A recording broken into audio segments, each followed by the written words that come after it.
Should he get past Arman Tsarukyan, Islam Makhachev has interest in fighting for the welterweight title. That's what gets him excited, and that's his dream. But Belal Muhammad's up there. They become friends after training with each other. He was asked if he would ever fight Belal, and he didn't say yes, but he said they had the same manager and they'd have to sit down and talk about it. Belal might be fighting in May against Shavkat Rakhmanov. Should Belal lose, then it'd be an easier decision for Makhachev to move up and fight Rakhmanov for the belt.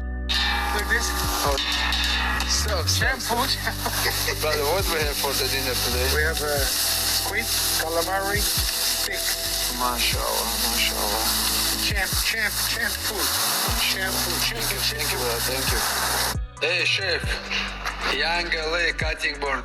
Let's go. This gift for you, brother. Tomorrow, cut for me meat here, okay? Not here. Please. Thank you. Damone Blackshear is scheduled to face off against Cody Gibson at UFC Vegas 104 March 15th at the Apex. Robles de Spain is fighting again on Karate Combat January 24th. On the 24th of this month, he's coming off the fastest knockout in the organization's history, only 4 seconds.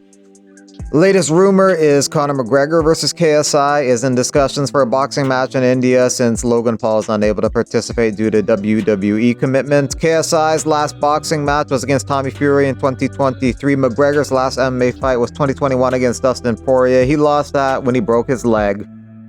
DC doesn't think that the UFC would give John Jones $30 million to fight Tom Aspinall. He says that's like too high of an ask, but even if he walks away with 15 to 20 million, that's still really good. Gilbert Burns and Colby Covington taking a picture together at a concert, not something that you would expect to see. These two were at each other's throats recently with online beef, wanting to fight each other. Colby called out Gilbert. Gilbert said, let's fight in Miami in April. Colby didn't say anything after that. Now it looks like Gilbert might be fighting Michael Morales, and Colby's flirting with the idea of going up to 185. Said he wanted to fight Sean Strickland, called him a cardio kickboxer.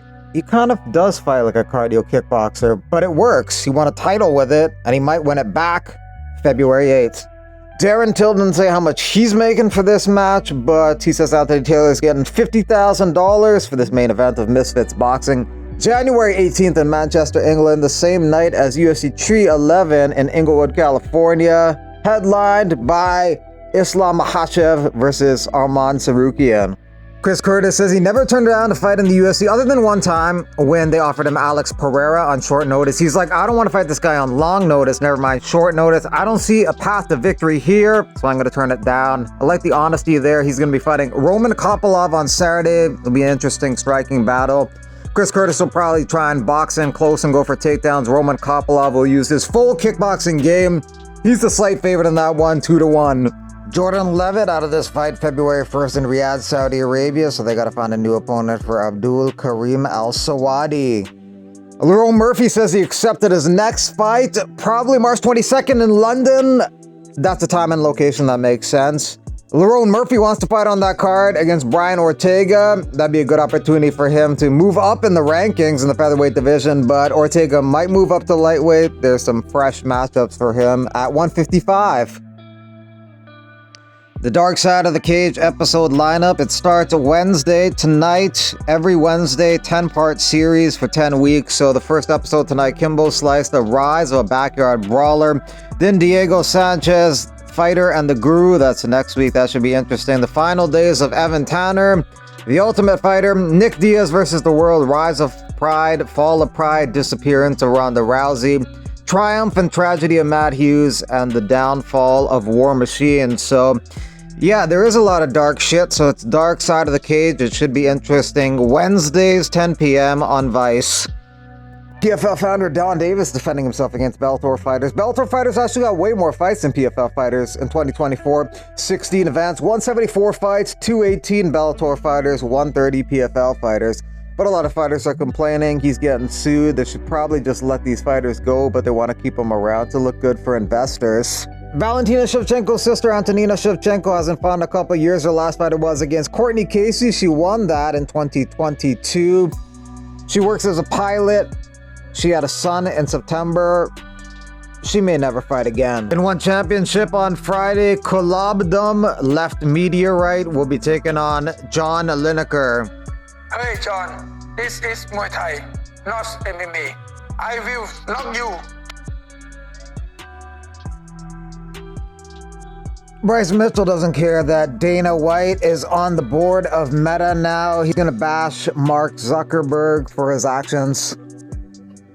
So I saw a video where Mark Zuckerberg apologized for censoring people with his platform, like the most popular platform ever, and he censored everybody, and he's come out and admitted it now. And I do not forgive you, Mark, and I'll tell you why. Because you're a liar, and you're not even sorry, and you don't even accept full responsibility. Here's the thing is you said in your video, oh, our calculations were off and some people got censored. That is a lie from hell. You know exactly who you're censoring, and you know exactly why you're censoring them. You won't even admit to censoring people deliberately, and you know you did it. You're a liar, dude. I'm one of the people you censored. My followers on Instagram ain't gone up in the last couple of years, dude. I know I've been banned. I know some of my posts get banned. If I make a flat earth post, fact checkers come out and tell me this is wrong, that's wrong, and they shut down certain videos. You're not for free speech, Mark. You are a liar. I do not forgive you for your fake apology. It's not a real apology. You don't even admit to being wrong. Dude, you're so guilty. I'm talking like you're guilty of election fraud, dude. I'm talking that's treasonous, dude.